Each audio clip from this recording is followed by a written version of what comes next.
Dolgo ti grej, zapuščen stal je križ, znak sramote in kraj žalosti.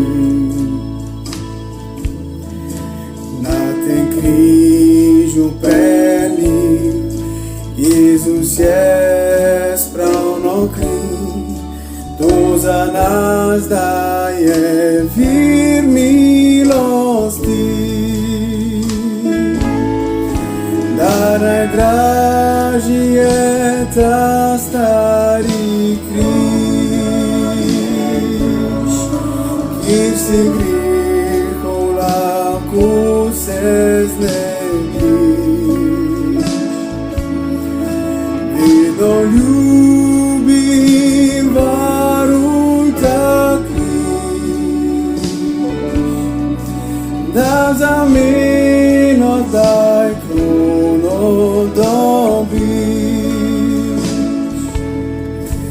Na tem križu za nas Jezus bil je razpit, med razbojnike bil je prištet. Je iz slave prišel, križ za presto sprejel, tam nam obil je sam razodel. Da najdražji je ta stari križ, kjer si grehov lahko se znebiš. Vedno ljubim varuj ta križ, da za meno daj krono dobiš. Božje jagnje sveti, vodi križu me zdaj, da bom vedno zvest tebi ostal.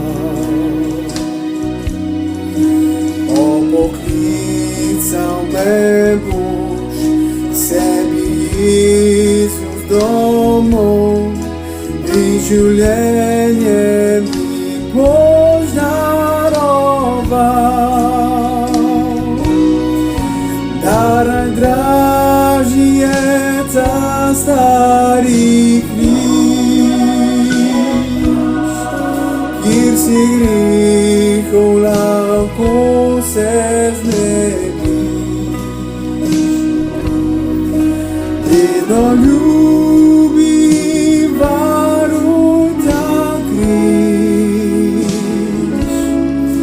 da za meno daj krono dobiš. Vedno ljubim varuj ta križ,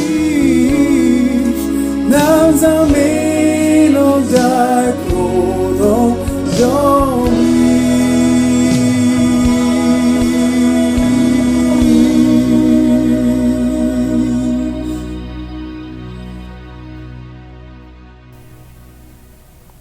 Vse vas prav prisrčno pozdravljam. Med današnjo duhovno mislijo se bomo v besedi in sliki odpravili na 2 izleta v naravo.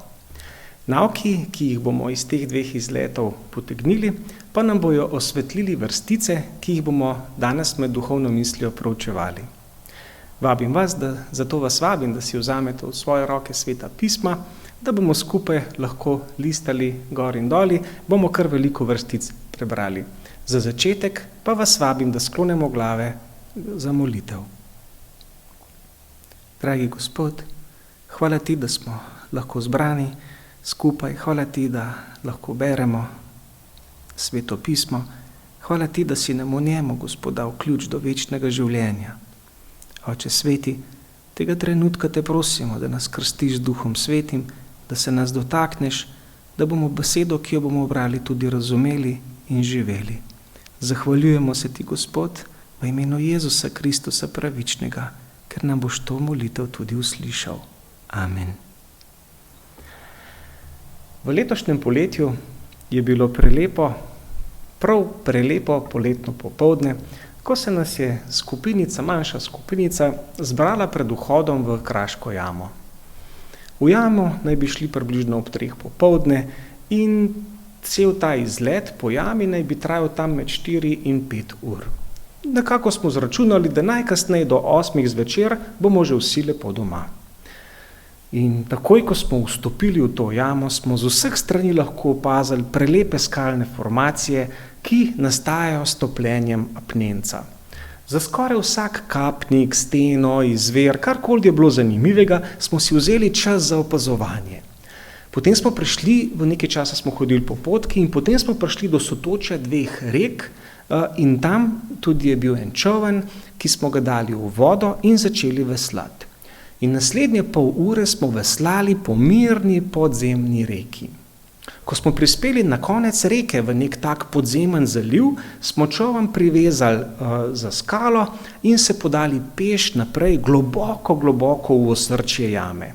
Zopet je bilo kar nekaj plezanja, plazenja, hoje po blatu in podobno.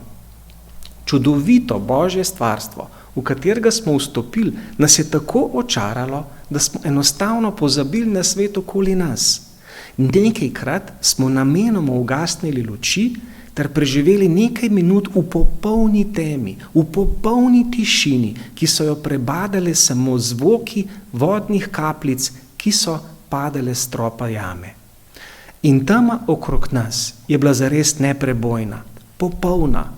In ukolikor bi se v tistem trenutku kdo izmed nas želel brez luči vrniti se nazaj ven iz jame, bi to bila nemogoča in skrajno nevarna pustolovščina. No, prišli smo do konca jame, tam preživeli nekaj časa, potem pa smo se obrnili in se pričeli vračati. Praktično po isti poti, vse do čolna, s čolnom nazaj po reki do podzemnega pristanišča in potem skozi vse rove nazaj ven iz jame. V času, ko smo bili v jami, smo pozabili na svet okoli nas. Mobitele in opreme smo imeli spravljene v neprepustnem nahrbtniku, ki pa ga sploh med potjo nismo odpirali. Ko smo se bližali izhodu jame, smo tako začeli ugibati, koliko je ura. Glede na uro vstopa in nekak predviden čas trajanja ogleda, smo predvidevali, da je ura nekje med 8 in 9 zvečer. Malce smo bili lačni, ampak nič posebnega. Ko pa smo stopili iz jame, nas je zunaj pričakala trda tema. In ko smo končno pogledali na ure, smo ugotovili, da je že kar nekaj čez polnoč. Presenečeno smo začeli ugotavljati, da nam je tema v jami vzela občutek za čas. Reka, kapniki, dvorane, sige, izviri, svet, v katerem smo bili, nas je tako prevzel, da smo ob izdatni pomoči teme pozabili na vse okoli nas, tudi na čas. Kako se počutite, kadar počnete nekaj tako prijetnega, tako navdušujočega, da ob tem enostavno pozabite na čas? Ure in minute enostavno tečejo, vi pa se tega sploh ne zavedate. To so lepi trenutki, trenutki, ki si jih v življenju radi spominjamo. So pa tudi trenutki, ki so malo bolj težavni. Trenutki, v katerih pozabimo, kje smo, ker preprosto odplavamo stran od realnega sveta. Ali pa ga mogoče celo zavestno ignoriramo. Naprimer, v službi imamo neprijetno opravilo, mi pa se ukvarjamo s čim drugim. Raje se ukvarjamo s čim drugim. V šoli je zoparen predmet, mi pa nanj pozabimo, saj nas zanima nekaj popolnoma drugega. Vrt se nam zarašča, nam se pa nikakor ne gre po motiko. V odnosih imamo težave. Mi pa živimo v nekem nerealnem svetu, misleč, da se bo vse skupaj že uredilo samo od sebe. In potem pride do rezultatov, kot so slaba volja v službi, slabe ocene v šoli, zaraščeni vrtovi, polomljeni odnosi. A na duhovnem področju je tako početje lahko zelo nevarno, da na duhovnem področju zaradi teme izgubimo občutek za čas. da pozabimo ali pa pozabljamo na redno duhovno življenje. Si predstavljate, kakšno bi bilo duhovno stanje človeštva, vkolikor nam Bog s 4. zapovedjo ne bi zapovedal sobotnega počitka, dneva v tednu, v katerem se ustavimo, se duhovno okrepimo in še posebej razmišljamo o našem stvarniku. Ljudje smo hitro pokvarljiv material. Kadar v duhovnem življenju pozabimo na čas ali pa celo zavestno ignoriramo realnost, se nam lahko začne dogajati, da počasi drsimo stran od stika z Jezusom. Drsimo v različne sfere, naprimer posvetnosti, legalizma, formalizma, tudi fanatizma. Seveda z bolj ali manj tehtnimi izgovori, ki jih najdemo, da upravičujemo svoje početje, svoje delovanje, svoj greh, svoje tavanje po temi. V Janezovem evangeliju v 12. poglavju v 35. vrstici lahko beremo naslednje. Jezus jim je rekel: le še malo časa je luč med vami. Hodite, dokler imate luč, da vas ne zajame tema. Kdor hodi v temi, ne ve, kam gre. Če bi se na primer med izletom odločili vrniti se iz osrčja jame brez svetilke, bi to pomenilo najprej v temi iskati ozke prehode v podzemnih dvoranah in ob tem iskanju se izogniti vseh stranskih rokavov, labirintov, brezen, sten in potem pol ure preživeti na podzemni reki, se izkrcati na pravem mestu, še preden gre reka v slap, poiskati še iz pristanišča pravo pot ven iz jame. V bistvu lahko rečemo, povzamemo tako, nemogoča situacija. Kot je tudi živo, zveličavno, sadonosno in duhovno življenje nemogoče brez živega stika z Jezusom Kristusom. Janezov evangelij, 15. poglavje, 5. vrstica. Jezus pravi: jaz sem trta, vi mladike. Kdor ostaja v meni in jaz v njem, ta rodi veliko sadu, zakaj brez mene ne morete ničesar storiti. Ničesar. Človek se s svojimi napori ne more rešiti prekletstva greha, v katerega je padel. Kdorkoli se želi rešiti sam, s svojimi deli, se s tem podaja v življenje brez zaščitne ograje pred grehom. O tem lahko beremo v Hrepenenju vekov v 3. poglavju. Naš svet tone vse večjo duhovno temo in Satan deluje malo po malo, zapeljuje in izkuša počasi z drobnimi koraki vsakega na področju, kjer je najšibkejši. Kot kristjani se moramo vsakodnevno zavedati dejstva, zapisanega v pismu Filipijanom v 3. poglavju 20. vrstici. Pravi takole: naša domovina pa je v nebesih, od koder tudi pričakujemo odrešenika, Gospoda Jezusa Kristusa. Pavel nas v teh vrsticah opozarja na dejstvo, da je naša prava domovina, ki jo pričakujemo, v nebesih. In samo zahvaljujoč Jezusovi žrtvi na križu smo že njeni državljani. Vkolikor smo seveda Jezusa v svojem življenju že sprejeli. Odprimo Sveta pisma v pismu Efežanom, v 2. poglavju, prebrali bomo 19. in 20. vrstico. Tako torej niste več tujci in priseljenci, marveč ste someščani svetih in domačini Božji, sezidani na temelju apostolov in prerokov, vogelni kamen pa je Jezus Kristus sam. Podobno lahko beremo v pismu Kološanom, v 3. poglavju berem prve 4 vrstice. Če ste torej bili obojeni s Kristusom vred, iščite, kar je gori, kjer je Kristus, sedeč na desnici Božji. V mislih imejte, kaj je gori, ne kar je na zemlji. Kajti umrli ste in življenje vaše je skrito s Kristusom v Bogu. Kadar se prikaže Kristus, ki je življenje naše, tedaj se prikažete tudi vi z njim v slavi. Kako pomembno je torej, da v življenju ne izgubimo izpred oči dragocene žrtve Jezusa Kristusa, ki je, Če se tako izrazimo, nekoč sem v bistvu videl ta napis na neki majici. Jezus je investiral svoje življenje v tebe. Si kdaj razmišljal, kaj boš naredil s tem? Torej, Jezus je investiral svoje življenje v nas zato, da bi mi lahko živeli. Ključ do večnega življenja. Zdravilo za smrt je to. Janezov evangelij bomo odprli v 17. poglavju, 3. vrstico beremo. Večno življenje je pa to, da spoznajo tebe, edinega resničnega Boga in katerega si poslal, Jezusa Kristusa. Kristjan potrebuje stalno zavedanje dejstva, da je državljan nebes. Pripadnost določeni državi pa nas obvezuje, da smo do nje lojalni.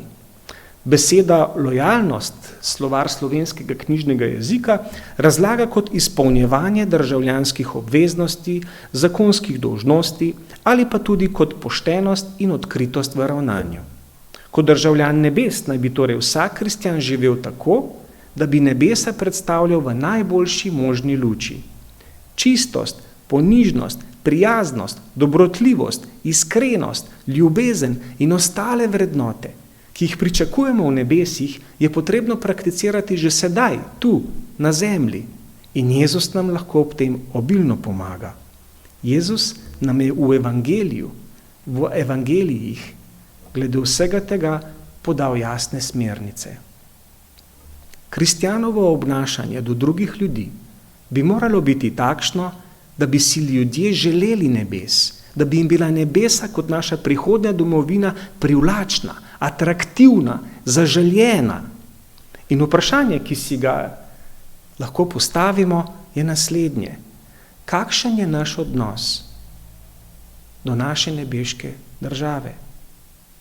Tak odnos, kot je, takšno reklamo in delamo. Si želimo nekoč živeti v tej državi? Samo Jezusu Kristusu smo lahko neizmerno hvaležni, da nam je podaril večno življenje, kot lahko beremo tudi v Dejanjih apostolov v 4. poglavju v 12. vrstici. In v nikomer drugem ni zveličanja, zakaj ni ga tudi pod nebom ljudem danega drugega imena, po katerem bi se mogli zveličati. Pa ne samo to. Jezus nas bodri na vsakem koraku, opogumlja nas na naši poti proti nebesom, bori se za nas. Odprimo samo Janezov evangelij, 14. poglavje in si preberimo prve 4 vrstice. Pravi takole: Ne bodi vam srce plašno, verujte v Boga, tudi v mene verujte. V hiši očeta mojega je veliko prebivališč, če bi ne bilo, bi vam bil povedal, kajti grem pripravljati vam prostora. In ko odidem in vam pripravim prostor, pridem zopet in vas vzamem k sebi, da boste tudi vi tam, kjer sem jaz. In kam jaz grem, veste, tudi pot veste. Vse te vrstice, ki smo jih do sedaj brali, so zelo znane. Poznamo jih dobro. Vprašanje pa je, koliko se jih resnično zavedamo, koliko imamo ponotranjene. Nekega dne nas bo Jezus, kot je to večkrat poudaril, prišel iskat. Morda ga bomo pričakali živi, morda med spanjem v grobu. A tu razlike ni, ker on, ki je premagal smrt, v temu ne vidi izziva. On preprosto pride po nas. Kako ga pričakujemo? Na kakšen način? Smo morda pozabili na čas? Tavamo po temi? Ali pa nestrpno pričakujemo svojega Gospoda? Kako pričakujemo njega, ki ga Sveto pismo jasno opisuje v razodetju, v 1. poglavju, v 5. vrstici? Pravi, da je Jezus zanesljiva priča, prvorojenec izmed umrlih in vladar nad kralji zemlje, njemu, ki nas ljubi in nas je s svojo krvjo osvobodil naših grehov. Kako ga čakamo? Na kakšen način? Ko je apostol Pavel pisal Timoteju in mu dajal naloge in nasvete, je bil zelo jasen. Berem iz 2. pisma Timotejev, 3. poglavje, 14. vrstico. Pravi takole: Toda ti ostani pri tem, česar si se naučil in v veri sprejel, ker veš, od koga si se naučil. Že od otroštva poznaš Sveto pismo in to ti more po veri v Kristusa Jezusa dati modrost, ki pelje v rešitev. V rešitev. Sveto pismo ni knjiga, ki samo opisuje Božjo naravo in zgodovino planeta. Sveto pismo je bilo napisano zato, da bi ljudem pokazalo, kako so lahko odrešeni, kako lahko postanejo večni državljani nebeškega kraljestva. V drugem pismu Tesaloničanom, v poglavju z naslovom Izvoljeni za odrešenje, lahko beremo naslednje, torej drugo pismo Tesaloničanom, drugo poglavje, od 15. vrstice. Zato, bratje, stojte trdno in se držite izročil, o katerih vas je poučila bodisi naša beseda, bodisi naše pismo. Sam naš Gospod Jezus Kristus in Bog naš Oče, ki nas je v svoji milosti vzljubil in nam dal neminljivo tolažbo in blago upanje, pa naj opogumi vaša srca, ter jih utrdi v vsakršnem dobrem delu in vsaki dobri besedi. Kaj tukaj pravi Pavel? Pa pravi, stojte trdno. Ja, zahvaljujoč Božji milosti si državljan nebeškega kraljestva. Zatorej, kakor piše v prvem pismu Korinčanu, v 16. poglavju, v 13. vrsti, čujte, stojte v veri, moški se držite, trdni bodite. Čujte, bodite pokonci. Ne pozabite na svet okoli sebe. Izraz čujte je uporabljen na večjih mestih v Novi zavezi in poudarja kristjanovo potrebo po duhovni budnosti. Kot naprimer tudi v prvem pismu Tesaloničanom, v 5. poglavju, od 4. vrstice berem, vi pa, bratje, niste v temi, da vas ta dan zgrabi kakor tat, kajti vi vsi ste luči sinovi in sinovi dneva. Nismo od teme, ne od noči, zatorej ne spimo kakor drugi, marveč čujmo in trezni bodimo. Čujmo in bodimo trezni. V letošnjem septembru smo se s skupino prijateljev odpravili na Triglav. Ker smo si želeli videti sončni vzhod, smo se odločili, da bomo hodili po noči, tako da bomo še v temi prišli na vrh Triglava in lahko videli, kako vzhaja sonce. Pot sama praktično ves čas poteka po varni stezi, ko pa se od zadnje koče začne vzpenjati na vršni greben, so praktično na vseh nevarnih mestih jeklenice, na katere smo se z varnostno opremo, z varovalno opremo ves čas pripenjali. Hodil sem od spredaj in vedoč, da smo na poti že celo noč in morda malce utrujeni, vsake toliko časa na te naši poti po jeklenicah po imenih klical vse v skupini in preverjal, če so pripeti in budni. Hodili smo, jaz pa, Matic, ja, Maša, ja, Gaj, vse okej, ja. Mogoče sem jim šel že malce na živce. Toda vedoč, po kakšni poti hodimo, sem jih želel ohraniti budne in seveda ves čas varno pripete na jeklenico. Nevarnost je bila jasna in vsi smo se pazili. Kakor se ljudje seveda večinoma zelo dobro pazimo v vseh jasno nevarnih življenjskih situacijah. Končno smo prispeli na vrh, seveda pravočasno, in videli čudovit sončni vzhod. Pot je bila poplačana. Vsekakor tudi to, da smo bili ves čas varno pripeti. Kaj pa v duhovnem življenju? Si ves čas buden in varno pripet na Jezusa? So besede psalma 119, 105 tvoja realnost? Svetilo nogi moji je beseda tvoja in stezi moji luč, pravi ta vrstica. Imaš z Jezusom zveličaven odnos in si gotov v svoje večno življenje? Ali čakaš Gospoda? In kako ga čakaš? Tudi zato imamo napotke. Prej smo brali vrstico iz prvega pisma Korinčanom iz 16. poglavja, brali smo 13. vrstico. Pa si preberimo sedaj še 14. Torej 13. pravi, čujte, stojte v veri, moški se držite, trdni bodite. In potem 14. Vse vaše naj se godi v ljubezni. Zelo zanimiv komentar na to vrstico.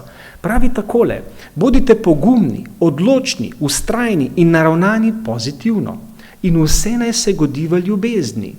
Izraz za ljubezen, ki je uporabljen tu, je v grščini agape in pomeni božjo, požrtvovalno ljubezen. Ljubezen je lastnost nad lastnostmi, je najefektivnejša rešitev za vse probleme v odnosih. Ljubezen do Boga in nesebična ljubezen do soljudi zaustavi in tudi ukine vse prepire, spore, ponos in posledično tudi vso zlo, ki ga povzročajo te prej naštete negativne lastnosti. Ljubezen je osnovna božja lastnost. O tem lahko tudi beremo v prvem pismu Janezu, v 4. poglavju, v 8. vrstici. Pravi, kdor ne ljubi, ni spoznal Boga, ker Bog je ljubezen. Ljubezen naj bi bila torej aktivna v vsakem pristnem kristjanu in je hkrati tudi dokaz delovanja evangelija Jezusa Kristusa v življenju posameznika ter najboljša možna reklama soljudem za nebesa. Odprimo si še pismo Hebrejcem, 10. poglavje od 19. vrstice naprej si bomo pogledali, kaj piše. Pravi tako, 19 pa naprej. Ker imamo torej, bratje, trdno zaupanje, da nam je prost vhod v svetišče po krvi Jezusovi, kateri vhod nam je posvetil kakor novo in živo pot skozi zagrinjalo, to je meso svoje. In ker imamo duhovnika velikega čez hišo Božjo, pristopimo z resničnim srcem, v popolni gotovosti vere, v srcih pokropljeni in očiščeni slabe vesti in po telesu umiti s čisto vodo. Držimo se izpovedi svojega upanja neomahljivo, kajti zvest je on, ki je obljubil. In opazujmo se med seboj, da se izpodbujamo k ljubezni in k dobrim delom.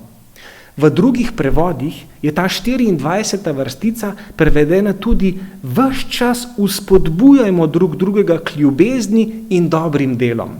Ali pa naprimer pazimo drug na drugega, da se vzpodbujamo na ljubezen in dobra dela. V svetopisenskem komentarju lahko na to vrstico beremo naslednje. Vrstica nas usmerja k temu, da namesto da soljudem z našim obnašanjem obremenjujemo krščansko življenje in jim s tem otežujemo, da se neomahljivo drže svojega upanja, kot smo brali v prejšnji vrstici 23, ravnamo raje nasprotno in jim pri tem pomagajmo. Iskren, avtentičen kristjan bo razmišljal o tem, kaj lahko stori, da opogumi svoje soljudi na njihovi krščanski poti in da ne bo pomote. Iskren kristjan bo vsekakor tudi opozoril in obsodil greh. Iskrena skrb za materialno in duhovno dobrobit drugih je merilo, s katerim nebesa presojajo iskrenost kristjanove ljubezni do Boga. Resne besede. In preberimo si še 25. vrstico. In ne opuščajmo zbora svojega, kakor je nekaterim navada, marveč opominjajmo drug drugega in to toliko bolj, kolikor bolj vidite, da se bliža dan Gospodov. Beseda opominjajmo, ki je v sredini vrstice, je v drugih prevodih prevedena tudi kot vzpodbujati, opogumljati, svetovati. Torej, vzpodbujajmo drug drugega, opogumljajo drug drugega, svetujmo drug drugemu. V komentarju pa pazite, kaj pravi. Tisti, ki so trdni v veri, naj ne bi nikoli pozabili na to, da so nekateri izmed njihovih sovernikov imeli drugačno življenjsko pot, z drugačnimi dogodki in drugačnimi priložnostmi in so imeli manj možnosti, da si zgradijo krščanski karakter oziroma so na svoji krščanski poti nekje drugje še. Posledično gredo v življenju skozi dvome in razočaranja, ki se jih bolj dotaknejo in jih bolj zamajajo kot tebe. In v takšnih trenutkih potrebujejo besede vzpodbude in ne karkoli drugega. V takih trenutkih potrebujejo besede ohrabritve. Izaija 54 pravi: Gospod Jehova mi je dal izurjen jezik, da znam o pravem času izreči besedo trudnemu. Zbuja me sleherno jutro, zbuja mi uho, da poslušam kakor učenec. V pregovorih v 25. poglavju 11. vrstici pravi: kakor zlata jabolka v srebrnih pletenicah je beseda o pravem času. In hkrati, kakor sol na rano, je, kadar dobimo napačno besedo v napačnem času. In če si preberemo 25. vrstico 10. poglavja pisma Hebrejcem še enkrat. In ne opuščajmo zbora svojega, kakor je nekaterim navada, marveč opominjajmo drug drugega. In to toliko bolj, kolikor bolj vidite, da se bliža dan Gospodov. Zakaj naj bi to delali? Zato, ker prihaja naša domovna država. Prihaja naš Jezus Kristus, da nas vzame tja, kamor pripadamo. Berem iz Razodetja, iz 1. poglavja, 7. in 8. vrstico. Glej, prihaja z oblaki in videla ga bo vsako oko in tisti, ki so ga prebodli in žalovali bodo nad njim vsi rodovi zemlje, gotovo, amen. Jaz sem alfa in omega, začetek in konec, govori Gospod Bog, ki je in ki je bil in ki prihaja vsemogočni. Jezus prihaja. Ne pozabimo na čas okoli sebe in naj nas kakršnakoli razvada ali greh tiho ne odnese stran od Boga. Ne prepuščajmo se temi okoli nas in pazimo, da smo ves čas varno pripeti na Jezusa. Na naših 2 izletih bi bili brez svetilke v jami in brez svetilke na grebenu izgubljeni. Koliko bolj smo lahko brez živega in zveličavnega odnosa z Jezusom izgubljeni. In rad bi to duhovno misel zaključil z eno mojo najljubših vrstic iz Stare zaveze.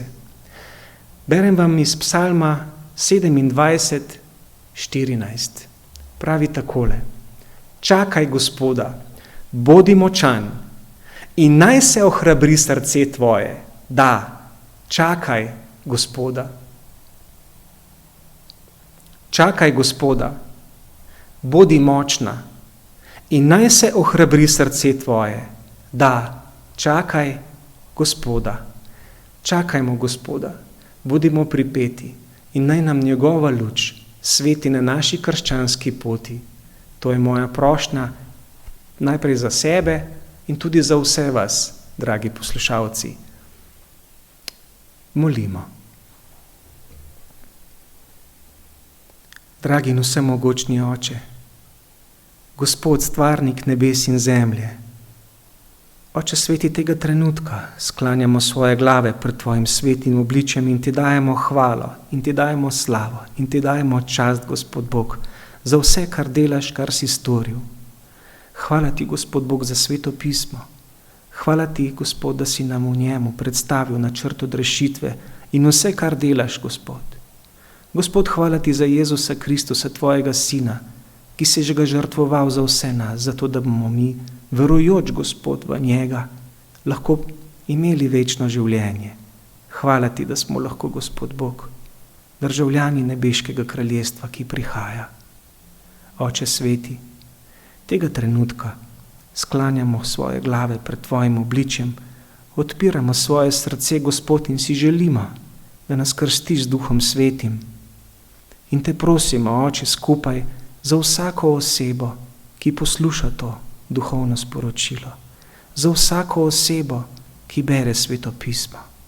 Za vsako osebo, Gospod, prosimo, da se jo njo ali pa njega mogočno dotakneš v njenem življenju in, Gospod, deluješ v njej tako, da bo nekoč državljan ali pa državljanka nebeškega kraljestva. Prosimo te, Oče, iz vsega srca za to. Prosimo te, Gospod, tega trenutka v tej epidemiji tudi za vse bolne, da se jih dotakneš. Prosimo te za vse ljudi, Gospod Bog, ki delujejo v bolnicah in v drugih podpornih službah in so izčrpani zaradi tega tempa. Prosimo te tega trenutka, da jim daš, Gospod Bog, moči, da zdrže in dotakni se jih, Gospod, s tvojo ljubeznijo, da bodo, Oče, tudi oni vsi prejeli nebeško kraljestvo, nebeško državljanstvo.